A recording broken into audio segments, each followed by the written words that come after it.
वहीं आपको बता दें कि निर्वाचन आयोग को लेकर के लगातार घमासान जारी है। ऐसे में आपको बता दें कि बिहार विधानसभा में नेता प्रतिपक्ष तेजस्वी यादव के नेतृत्व में महागठबंधन के सभी नेता बिहार के मुख्य निर्वाचन पदाधिकारी से मिलने पहुंचे। इस मुलाकात का उद्देश्य आगामी चुनाव को लेकर निर्वाचन प्रक्रिया में पारदर्शिता बनाए रखने, मतदाता सूची में गड़बड़ी, नाम कटौती जैसी आशंकाओं पर आपत्ति जताना और निर्वाचन आयोग को इन मुद्दों से अवगत कराना था। महागठबंधन नेताओं ने चुनाव प्रक्रिया में निष्पक्षता सुनिश्चित कराने की मांग करते हुए जरूरी कदम उठाने की अपील की है।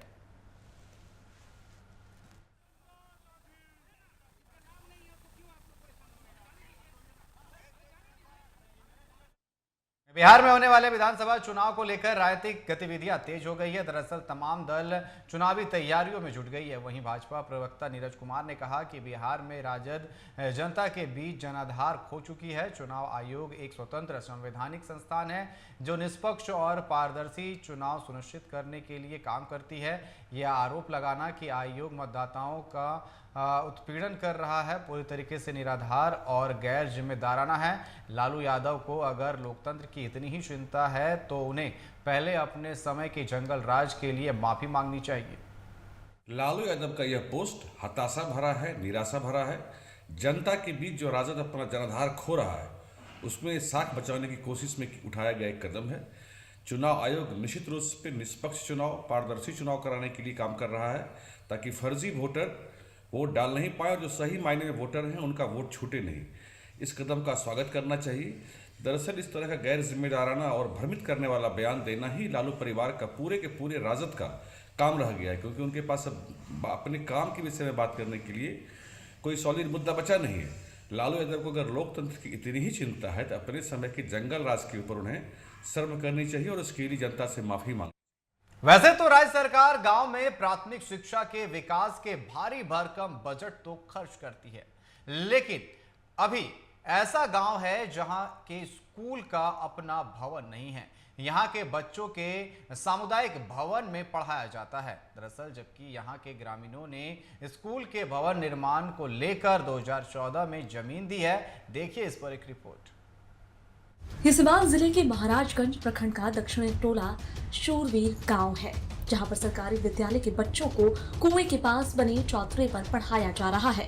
वैसे तो सरकारी रिकॉर्ड में स्कूल है, लेकिन स्कूल का अपना भवन नहीं है, जिसे लेकर के छात्रों को काफी परेशानी का सामना करना पड़ रहा है। इस मामले में स्कूल के प्रिंसिपल ने बताया है कि स्कूल भवन निर्माण के अधिकारियों को अवगत कराया गया है। अपना कुछ नहीं है स्कूल का। अच्छा, इसको लेकर वरीय अधिकारी से आप लोग बात किए? हाँ, बहुत बार हर एक साल कागज देते हैं हम। क्या कुछ उन लोग के द्वारा आश्वासन मिलता है? उन लोग के द्वारा आश्वासन मिला कि कुछ दिन पहले इसको मर्ज पटेरी स्कूल में, अच्छा, मिडिल स्कूल में। वहीं विद्यालय के सहायक शिक्षक ने बताया है कि स्कूल में करीब 10 से अधिक बच्चे पढ़ते हैं, जबकि 2014 में यहाँ के पूर्व मुखिया ने स्कूल के लिए जमीन दिया था, लेकिन विभागीय लापरवाही की वजह से अभी तक अधर में लटका है, जिसे लेकर के यहाँ के लोगों में शिक्षा विभाग के खिलाफ आक्रोश देखा जा रहा है। आज से 5-7 साल पहले हम लोग विद्यालय के लिए जमीन रजिस्ट्री, सुभाष यादव यहाँ के एक उप मुखिया हुआ करते थे, वो अपना जमीन यहाँ रजिस्ट्री कर दिए विद्यालय के नाम से, लेकिन आज तक उसके बाद भी विद्यालय नहीं बना और एक ही रूम में 5वीं क्लास तक का संचालन करना पड़ता है। ये मजबूरी है हम लोग। भवन है? नहीं है। और स्कूल के पास शौचालय है? नहीं है। स्कूल के पास चापाकल है? नहीं। स्कूल में का अपना जमीन है कि नहीं है? जमीन तो है, रजिस्ट्री हुआ है, लेकिन अभी नहीं बना हुआ। वैसे तो गांव के बच्चों का भविष्य प्राथमिक शिक्षा पर ही निर्भर है। ऐसे में जब गांव के लोगों ने स्कूल के भवन निर्माण के लिए जमीन दी है, तो अभी तक स्कूल का भवन निर्माण क्यों नहीं हो रहा है? आखिरकार इसके लिए कौन जिम्मेदार है, राज्य सरकार या शिक्षा विभाग? सिवान से टीवी 45 के लिए गगन पांडे की रिपोर्ट। और उस पर अधिक जानकारी के लिए सिवान से हमारे साथ संवाददाता गगन पांडे हमारे साथ जुड़ चुके हैं। गगन, जिस तरीके से कागज में तो स्कूल है, लेकिन बच्चे जो है सामुदायिक भवन के बाहर और चबूतरे पर पढ़ने को मजबूर है, इसको लेकर के शिक्षा पदाधिकारी का क्या कुछ कहना है, उनसे क्या कुछ बात हो पाई?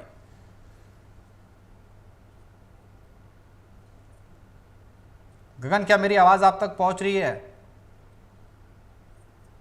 तो इस बदहाली की तस्वीरें आप देख सकते हैं, कैसे कुएं के चारों ओर बने चबूतरे में बच्चे पढ़ने को मजबूर है। सामुदायिक भवन सूरवीर का जो है वहां पर बच्चे जो है शिक्षा ले रहे हैं। कागजों में हालांकि स्कूल है, लेकिन अब तक भवन का निर्माण नहीं हो पाया है और ऐसे में तस्वीरें जो है चौंकाने वाली है। एक तरफ कहा जा रहा है कि सरकार करोड़ों रुपए खर्च कर रही है शिक्षा व्यवस्था को सुधारने के लिए, लेकिन ये तस्वीर बयां कर रही है कि आखिर शिक्षा व्यवस्था अब भी कोसों पीछे है बिहार में। इसे और दुरुस्त करने की जरूरत है। एक बार फिर से हमारे साथ गगन पांडे हमारे साथ जुड़ चुके। गगन, क्या कहेंगे जिस तरीके से शिक्षा को लेकर के करोड़ों रुपए खर्च किए जा रहे हैं, लेकिन अपना भवन नहीं है विद्यालय का, इसको लेकर के शिक्षा पदाधिकारी का क्या कुछ कहना है, क्या कुछ कार्रवाई की जा रही है, क्या संज्ञान लिया जा रहा है? जी बता दें कि यह जो पूरा मामला है सिवान जिले के महाराजगंज प्रखंड के सूरबीर गांव का है, जहाँ नया प्राथमिक विद्यालय में अपना खुद का न भवन है, न शौचालय है और न ही यहाँ पर चापाकल है कि ताकि बच्चे यहाँ पर जो है कि पानी पी सके, शौचालय जा सके। और जब बारिश या ठंडी के मौसम आते उस वक्त बच्चों को जो कि पास में सामुदायिक भवन है वहां पर ले जाकर पढ़ाया जाता है। नहीं तो इस तरह जब जो है कि जैसे दूसरा दिन रहता है, जैसे धूप रहता है, वैसे परिस्थिति होती है तो पेड़ के नीचे या खुले जगह में पढ़ाया जाता है। इस संबंध में जब प्रखंड शिक्षा पदाधिकारी से हमने बातचीत किया तो उन्होंने बताया कि जो है कि प्रधानाध्यापिका के द्वारा लिखित जो है कि हम लोगों के पास दिया गया है, लेकिन अभी तक उसका डीड न दिया गया है, जिसके कारण अभी तक स्कूल बनने में विलंब है। जब डीड दे दिया जाएगा तो 1 से 2 महीने में काम लग जाएगी। जी बिल्कुल। अब चलिए, खबर चला जाने के बाद शायद अगर शिक्षा विभाग जो है इस पर एक्शन में आए, हरकत में आए और जल्द से जल्द बच्चों को अपना छत मिल जाए। फिलहाल आपका हमारे साथ जुड़ने के लिए और तमाम जानकारी देने के लिए आपका बहुत बहुत धन्यवाद। जहां पर नवादा के नेमदारगंज थाना क्षेत्र में मुहर्रम के मद्देनजर पुलिस प्रशासन ने कड़ी सुरक्षा व्यवस्था की है। थाना प्रभारी विनय कुमार ने फ्लैग मार्च का नेतृत्व किया। आपको बता दें कि इस दौरान आपसी भाईचारा और शांति बनाए रखने की लोगों से अपील भी की गई।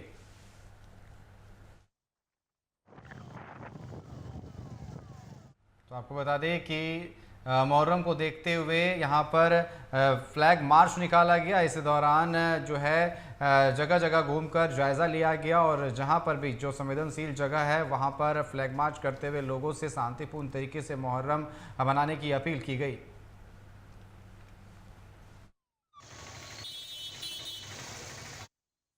भोजपुर जिले के बेलाउर गांव में तेज रफ्तार कार ने सड़क किनारे जा रहे मोटर पोस्ट मास्टर को कुचल दिया। दरअसल वहीं मृतक के भतीजे संजय चौधरी ने बताया कि गांव से बाजार की ओर जाने के दौरान विपरीत दिशा से आ रही बेलगाम कार ने उन्हें कुचल दिया, जिससे वह गंभीर रूप से घायल हो गए, जिसके बाद उन्हें अस्पताल ले जाया गया, जहां डॉक्टरों ने उसे मृत घोषित कर दिया।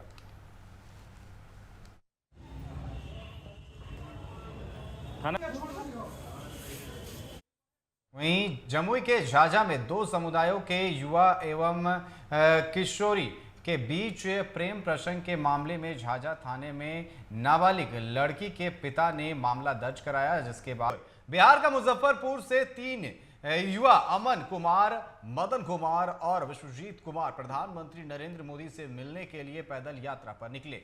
इनका उद्देश्य 15 अगस्त से पहले दिल्ली पहुंचकर प्रधानमंत्री को गौ तस्करी और गौ हत्या पर रोक लगाने की अपील करना है। साथ ही ये युवा सरकार की योजनाओं के भ्रष्ट अधिकारी और पदाधिकारी द्वारा पंगु बनाए जाने की शिकायत भी सीधे प्रधानमंत्री तक पहुंचाना चाहते हैं। करीबन 1000 किलोमीटर की इस कठिन यात्रा में वे कई चुनौतियों का सामना कर रहे हैं, लेकिन उनका कहना है कि देश की समस्याएं और भ्रष्टाचार की लड़ाई इन मुश्किलों से कहीं बड़ी है। समस्या तो आएगी ही, लेकिन उसको पार करते हुए आगे तक जाना है, समझे। नरेंद्र मोदी जी से मिलना है। ये जो हमारी ट्रस्ट है, इसमें जो है जो भी गरीब आशा है, जिसको आगे पीछे कोई देखने वाला नहीं है, उसका देख रेख करते थे। जो गरीब बच्चा पढ़ने वाला है, पैसा के असमर्थ से नहीं पढ़ पा रहा है, उसका भी देख रेख करते थे। और जो है 1 से 1.5 साल से हम लोग काम कर रहे हैं, लेकिन मतलब कि जो तरीका से हम लोग चाहते हैं काम करना, उस हिसाब से नहीं कर पा रहे हैं। हम लोग जो है मंत्री से मिले, सांसद से मिले, विधायक से मिले। वो लोग जो है आजकल कर रहे हैं, इसलिए हम लोग सोचे कि जो है कि जाके हम लोग मोदी जी से मिलते हैं और उनसे ही कुछ सहायता लेते हैं। जो यात्रा की ये जो शुरुआत हुई है, ये 28 तारीख को गरीबनाथ मंदिर मुजफ्फरपुर बिहार से हुई है और ये पद यात्रा हम लोगों का दिल्ली तक है, प्रधानमंत्री नरेंद्र मोदी जी से मिलने के लिए। हम लोगों का सबसे बड़ी लक्ष्य है कि बिहार में जो है कि जो है कि सर ये ज्यादा से ज्यादा जो है गौ तस्करी हो रही है, यहाँ तक कि नंदी महाराज को भी नहीं छोड़ा जा रहा है।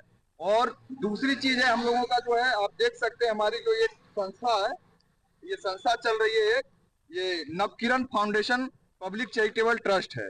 तो इसमें हम लोग जो है गरीब असहाय महिला, वृद्ध जो है और जो लड़कियों वगैरह का जो है सामूहिक विवाह करवाना, गरीब असहाय बच्चे का देखरेख करना, अनाथ बच्चे का, भूखे प्यासे कोई नहीं रहे, ये सब जो है देखरेख करना है। तो हम लोगों के पास जो है उतना ये है नहीं कि हम लोग जो है सेवा दे सकते हैं। पहले 1-2 साल हम लोग कार्य किए हैं, लेकिन आसपास हम अपने जो भी है नेता विधायक से भी जाके मिले हैं हम लोग, लेकिन हम लोगों को वहां से कोई सहायता नहीं मिली है।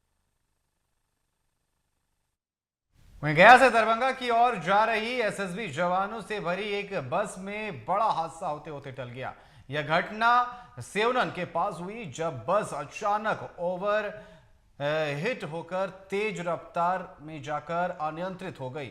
बस में सवार जवानों के अनुसार अचानक इंजन से धुआं निकलने लगा और बस तेज गति से झटके लेने लगी। वहीं ड्राइवर ने जब पाया कि वाहन से उसका नियंत्रण हट गया है तो उसने घबराने के बजाय समझबूझ और तत्परता दिखाई और उसने मुख्य पाइप और वायरिंग काटकर बस को रोकने की कोशिश की, जो सफल रही। अचानक सूचना मिली कि कुछ जवान जा रहे थे गया से पटना की ओर, तो सूचना मिला कि एक उसी में से एक गाड़ी से धुआं निकल रहा है। तो हम लोग तुरंत सूचना के आलोक में फायर ब्रिगेड को कॉल करते हुए खुद यहाँ पे आए हैं। तो यहाँ से पता किए ड्राइवर वगैरह, तो ये लोग बताए कि अचानक गाड़ी से धुआं निकलने लगा था। तो प्रिकॉशन के तौर पर ये लोग तुरंत गाड़ी का जो भी मेन वायर वगैरह होता है, पाइप डीजल सप्लाई का, सब काट उठ के गाड़ी बंद किए हैं। अभी जो भी टेक्नीशियन या मतलब ये ठीक करने वाला है वो आ रहा है, जांच करके उसको ठीक करके फिर लोग अपना गंतव्य को जाएंगे। उधर से आ रहे थे, एक स्पीड पकड़ लिया गाड़ी का। अच्छा। धुआं पूरा देना, सब पाइप उप काटे तब भी नहीं बंद हो रहा था। अच्छा। सब सामान खाली कर दिए, सबको उतार दिए। अच्छा। उसके बाद एक अपने बंद हुआ, सब पाइप उप काटने के बाद बंद हुआ। गाड़ी में कौन बैठे हुए थे? 4 से बैठे हुए थे। कहाँ से आ रहे थे? गया से। कहाँ जा रहे थे? दरभंगा। दरभंगा जा रहे थे? ट्रेनिंग में थे क्या? आर्ची में थे? नहीं, वो पर्व नहीं था। अच्छा, पर्व को लेके? हाँ। पूरे जवान बैठे हुए थे गाड़ी में? जी। तो फिर कैसे, क्या कंट्रोल कैसे पाया गया? सारे पाइप उप काटे, तार काट कूट के तब जानकारी हमारी मिली कि मैंने आपका सीआरपी के जवान 3 बसों से जा रहे थे।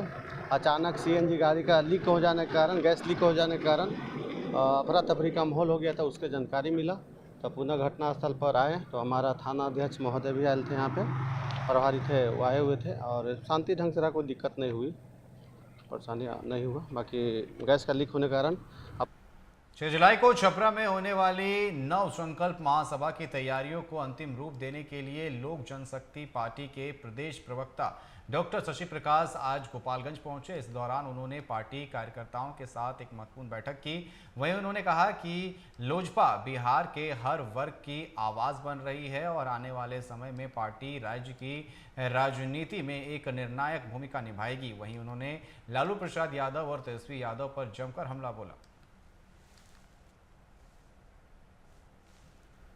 फिर बिहार,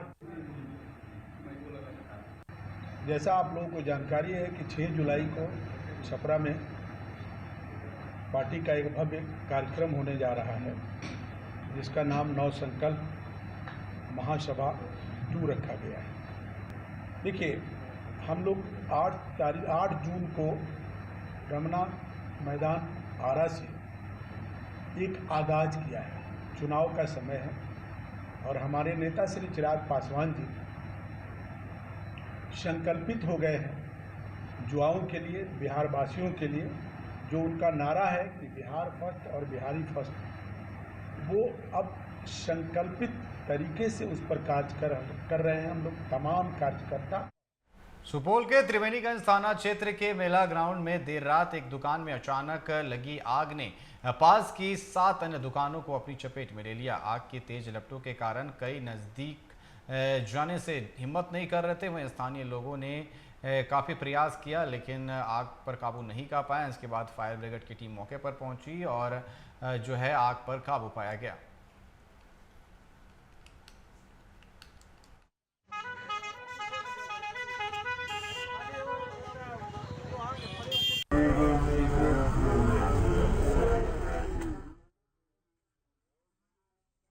मुहर्रम पर्व को लेकर शादापुर थाना क्षेत्र के विभिन्न इलाकों में त्रिवेणीगंज एसडीओ अभिषेक कुमार और एसडीपीओ विभास कुमार के नेतृत्व में फ्लैग मार्च पैदल निकाला गया। इस दौरान एसडीओ अभिषेक कुमार ने बताया कि मुहर्रम को लेकर संवेदनशील इलाकों में मार्च निकाला गया और लोगों से शांतिपूर्ण एवं सौहार्दपूर्ण तरीके से मुहर्रम मनाने की अपील भी की गई।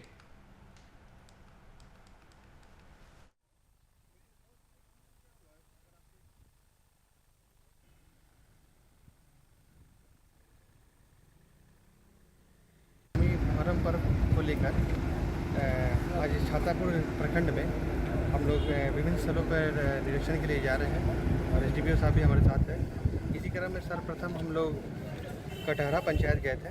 वहाँ पे एक गांव है मोहनपुर कटहरा, जहाँ पे मेला लगता है, उसका हम लोग निरीक्षण किए। वहाँ पे क्या कार्यक्रम रहेगा उसके बारे में जानकारी ली स्थानीय लोगों के द्वारा। उसके बाद फिर हम लोग रामपुर पंचायत गए थे। रामपुर पंचायत आपको अररिया जिला के फतेहपुर पंचायत से सटा हुआ है। वहाँ पे भी हम लोग वहाँ के जो लोग थे उनसे जानकारी ली कि यहाँ पे क्या कार्यक्रम रहेगा और किस दिन कार्यक्रम रहेगा और किस समय पे कार्यक्रम रहेगा। तो इस तरह से इस क्रम में हम यहाँ पे मेहंदीपुर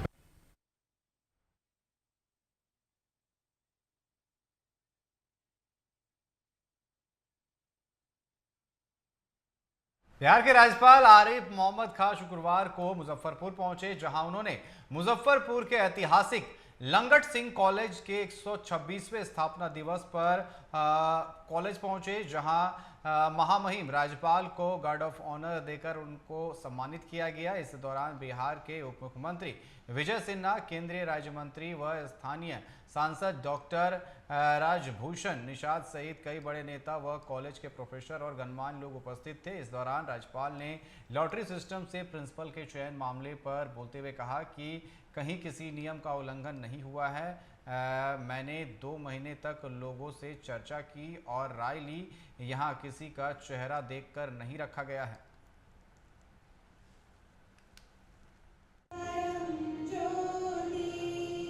कॉलेज में पुरुष का अपॉइंटमेंट नहीं हो सकता है, वो बताइए तो मैं रिएक्शन को दे सकता हूँ। लेकिन अगर आप ऐसे ही, हम दूसरे 2 महीने तक लोगों से चर्चा करी है, राय ली है, ये चीज के हम अपनी मर्जी से प्रिंसिपलों को हमने अपनी मर्जी से बना रखा है कि ये कॉलेज ज्यादा मर्जी से, मैं नहीं कह रहा हूँ, बना रखा है ये कॉलेज ज्यादा इनके लिए इच्छित हैं लोग, इनके लिए कम है, तो इनको फेवर करना है तो यहाँ भेज दीजिए। देखिए हमारी सबसे बड़ी जिम्मेदारी ये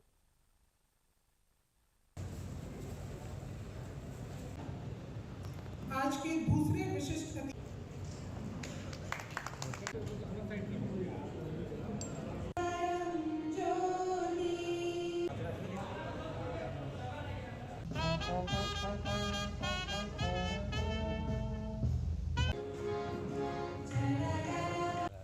कैमरा पीछे कीजिए। अच्छा आप पीछे।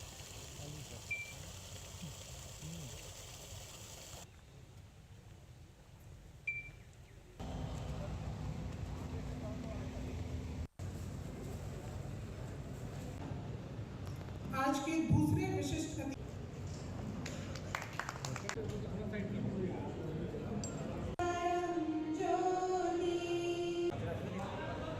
पार्टी की बैठक में राजनीतिक, विदेशी, सामाजिक और आर्थिक प्रस्ताव पेश किए गए, जिन पर चर्चा के बाद उन्हें पारित किया गया। ये सभी प्रस्ताव अब कल खुले अधिवेशन में लागू होंगे, जहां इन पर व्यापक चर्चा होगी और फिर इन्हें औपचारिक रूप से स्वीकार किया जाएगा। पार्टी के प्रमुख प्रवक्ता शक्ति सिंह यादव ने बताया कि बैठक में चुनाव आयोग द्वारा उठाए गए कदमों पर भी गंभीर चर्चा हुई। उन्होंने आरोप लगाया कि चुनाव आयोग अब भारतीय जनता पार्टी की संस्था बन चुकी है और मतदाताओं के नाम जानबूझकर काटने की साजिश की जा रही है।